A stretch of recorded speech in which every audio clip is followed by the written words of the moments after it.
meet my bride. Let's go for a ride in my newfangled automobile. Just where we will go, nobody knows, but it's sure a great way to feel. Behind the wheel of the Speed Meter Steel, it's my newfangled automobile. Hello and welcome to Vintage Car History. I'm Wild Bill. The 1920s saw some great makes of vintage cars begin production. Duesenberg, Bentley, Voisin, and others. And another of the great makes of vintage cars that came about in Britain at that time, one that was successful before and during the war, but bankrupt right after, yet would be reborn and become the third largest car maker in England. So let's take a look at Clyno. Rather than two brothers, the story of Clyno begins with two cousins, Frank and Aylwin Smith of Northamptonshire. They had both worked together to design a new type of pulley that had a variable drive ratio for use with belt-driven machines. They called it the inclined pulley, and in early 1909 founded a company to manufacture them, naming it Clyno, which was derived from the pulley name. Motorcycles were quite popular in England, and many of them used belt drives instead of chains. So later that same year, Clyno began to offer their own motorcycles on the market, with engines initially supplied by the Stevens Company in Wolverhampton. This arrangement worked well for Clyno, but unfortunately the Stevens Company was in financial trouble, and so the opportunity for Clyno to buy it outright presented itself, which they did in 1910. Clyno moved into their old factory and began to promote and sell their motorbikes.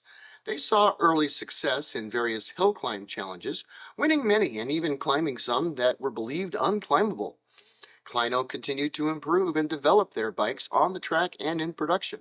In 1913, they offered a small commuter bike, 250 cc's, and it sold like hotcakes. When war broke out in 1914, Clyno, like many other companies, shifted to wartime production. Clyno, working with Vickers, provided machine gun-equipped bikes, often with sidecars, to both the British Army and the Imperial Russian Army. Business was good and things seemed to be going well. However, Aylwin left the company in 1916 after a disagreement with Frank. When peace broke out in 1918, Clyno shifted from wartime back to peacetime production, and at first things looked bright.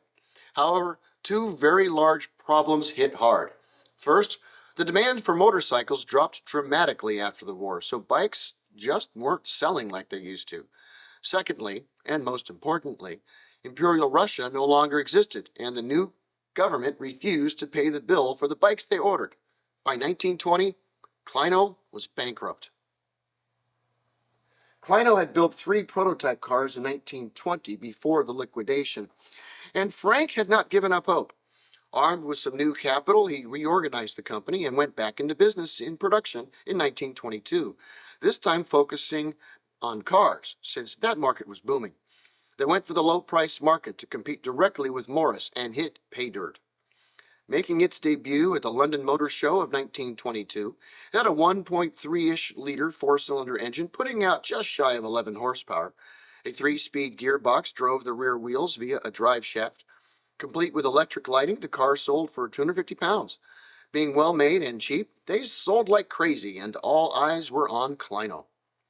The following year, they lowered the price to 238 pounds and at the same time added electric starting. Additionally, Clyno cars won some reliability trials that year, which bolstered their reputation and market presence. By 1924, they expanded their line up to and include both some larger cars and some really small sports cars, one of them even winning a race at Brooklands that year.